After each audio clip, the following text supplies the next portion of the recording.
Okay, for the football guys, I don't have any weight on the bars, but obviously you're gonna have weight. What I usually do when there's two athletes that aren't the same probably lifting levels, because I don't see Maverick and Carson being at the same strength levels. Hopefully it gets to that point. That would make him like one heck of a strong wide receiver. But usually that's not the case. So what I would do is I would set out one red bar, probably to start with them, with Carson.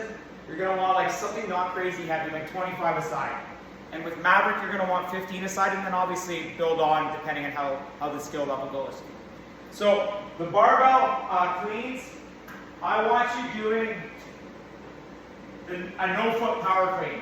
Okay, the reason I teach that is because it's the easiest for them to do.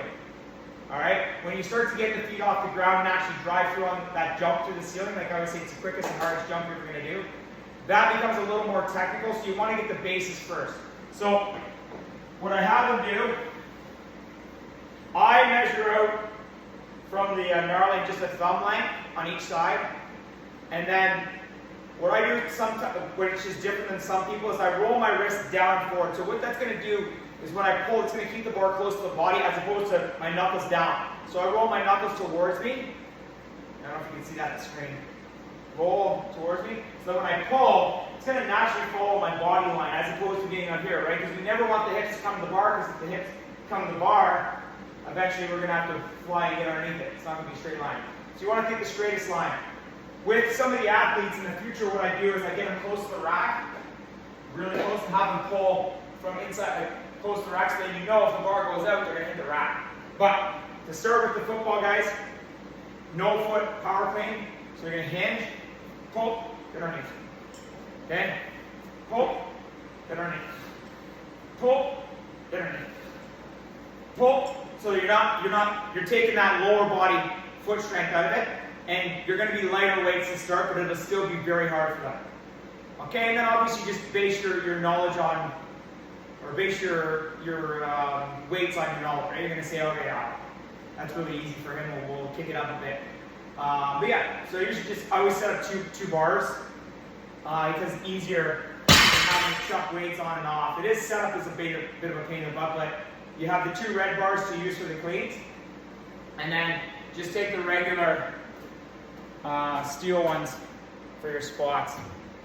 Okay, now with the squats, so in group A you have the hang cleans, you have a 1 1/4 squat. The reason I did a 1 1/4 squat with them is it allows you to go, again, lighter weights and teach technique.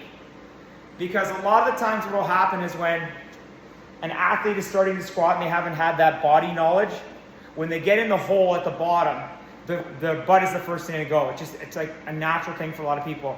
So what you're doing is you're basically taking that out of the equation. So what's going to happen is, and again, whatever tubes you want to use, I'm just taping it so you know exactly all the exercises I got in here. I measure it again, thumb length on the gnarling. Some people go a little wider depending on mobility. Some people use the ring as their outside hand. But they're going to get underneath it. Okay, they're going to drive those elbows down. If they're breaking the bar with their shoulder and driving the elbows down, that's going to put them in a good, neutral spine. Feet locked in, core tight, looking forward. So when they go down, right, they're going to come up a little bit, quarter, and stop. And then down and drive. So what it stops them doing is this, right, where a lot of people like do the little butt weight at the bottom. So naturally, they're going to get a good neutral spine with those elbows driven down, the bar being broken over their shoulder. Okay, and then you can teach your lower body walking your feet in, pushing your knees out of your toes. But chest is up, you go down, come up a little bit, stop, down, drive. That's when they drive up. So on the last part, you really want to emphasize when they go back into the hole that chest can explode up through the ceiling. So that chest is going to be the first thing to drive up as hard as it possibly can through the ceiling, and that'll stop that butt from going. So again, a lot harder squat, a lot lower weight, so safer to start with. Have them go down, right? Come up a quarter and stop the momentum entirely. Down again, chest drives up through the ceiling. Explode up as fast as they can. So work on that speed and that power. Okay, so that's the next one in the group. then the third one is you actually did it in a circuit previously. So let's see if this camera follows me far enough. Oh yeah, sweet. So it's the cable lunge rotation. So they're going to take it in their outside hand, wrap the inside hand around, get into a lunge. The front leg is on the outside. They're going to pull from that inside hip across. So again, they're not really pulling with their arms, they're pulling with that oblique. Okay? So have them focus on that core activation. And you want them to pull almost all the way over to this other side of the body. Okay? 10. And then 10 the other side. Okay, so again, don't have them swing with the arms, you're going to pull from that core oblique. Okay? So that's the first round. You got hang cleans, no feet, right? So you're really got to focus on that drive and pull.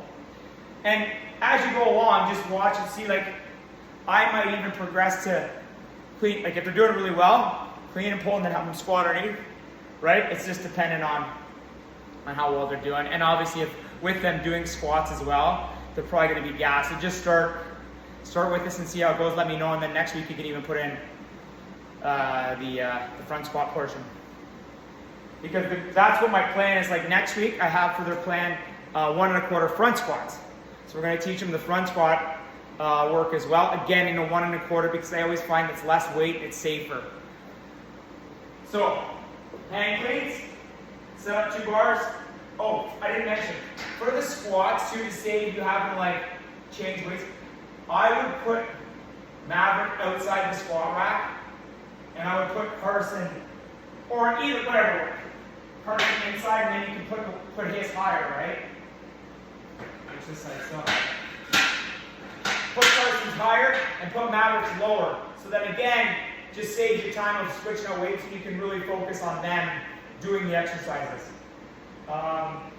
And then I have your rep ranges listed on the sheet. Okay, so that's group 1. Group 2, well, I don't need to explain. I just usually, so the only thing with bench, I will explain, I kind of wrote it in the email. If you want to use the red bars for the bench, take these off and put them on the front. Don't use the roller cuffs because it's steel, so it'll scratch the crap out of the red bar, whereas these are nylon, so they don't scratch the bar as much. Okay? I have ordered 2 of these new like nylon J-hooks to go on the front here too, because we're doing more bench.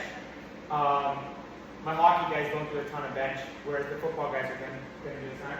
So these kind of steel rollers really don't do well because they scratch the red bar. I've done it once already. So you're going to do, in group B, you're doing bench press, and that's going to end up being heavy for them. You're also doing, what do I have here? Oh, a box jump.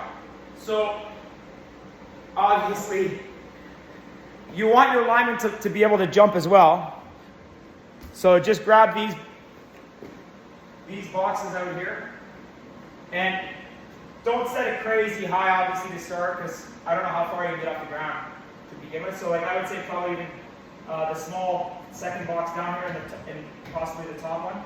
And just see how Maverick is. He should be able to get up higher, so you could even grab, for him, tuck this other box on.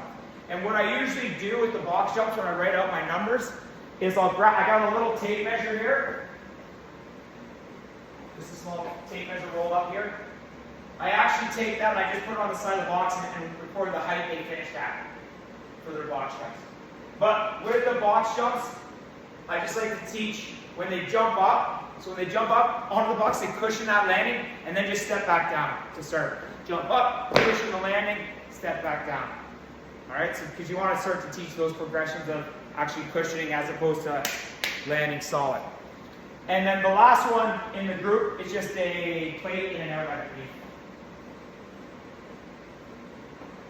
Oh, plate drive the weight up. So you'll grab one of these black mats off the rack here, and the plate drive the weight up is just this one here. So the legs are going to be planted in the floor, arms fully extended, driving that lower back off the mat. Arms fully extended, drive it up,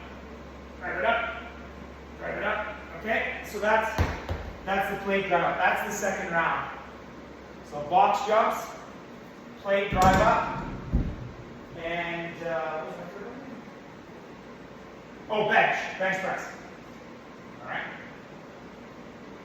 The last one is slam balls, up and down planks, and then the one I sent you, which is the hex bar load unload.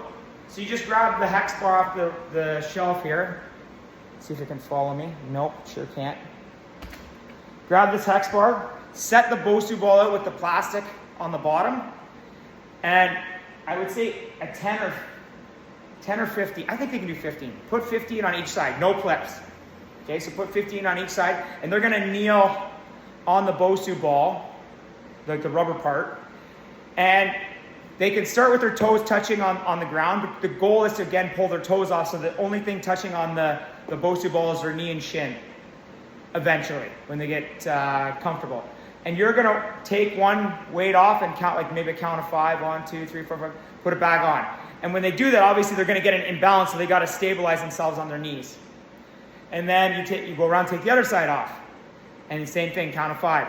As they get better, and probably not the first time, it'll be very difficult for them. What I do is I walk behind the athlete, and so I'll walk behind them, and I'll go back to the same side sometimes if I start to see them leaning, because in front, when you're in front of them, they're going to be able to like counter. They see you, so they're going to be able to counterbalance. Whereas when you go behind, I go quietly, and I pull one off and put it back on, and then I'll get behind them, and I might go back to that same one if I see them leaning. So that's the hex bar load unload. So they're doing ball smashes. The big thing with ball smashes, as you know, right? You get people who go down and lift it with the rounded shoulders. I try to promote the shoulders down and back and go down and get it. Right? Up, drive it down. Okay? Go down and get it. Chest leads up. Again, bang. Right there. So we're really working on teaching them that chest, whether you teach it like with the tennis, some people say tennis ball between the shoulder blades. Some people say Superman, like the Superman chest. Right? You want to teach that. That in every exercise they're doing. What? In every exercise they're doing, whether it's a squat, a snatch, deadlifts, ball smashes, right? To understand that big chest, proud chest, drive it down. The third one, so you got ball smashes, hex unload, load. Third one's just an up and down plank. So set a mat out, like you have here. You can go down here. And see if it's gonna follow me. Okay, go. With the up and down plank, I just tell them if they go down with their left, right, they come up with their left first. And then go down with the right, and come up with the right first. All right, and that's the final grouping. That's where you run the 45 seconds on the clock. So they do ball smashes, hex bar, load, unload, and then up and down plank. Yeah, so sure it'll go well. Just let me know if you have any questions. But yeah, that's the circuit. I tape first one, and then here's the football guys workout. Thanks.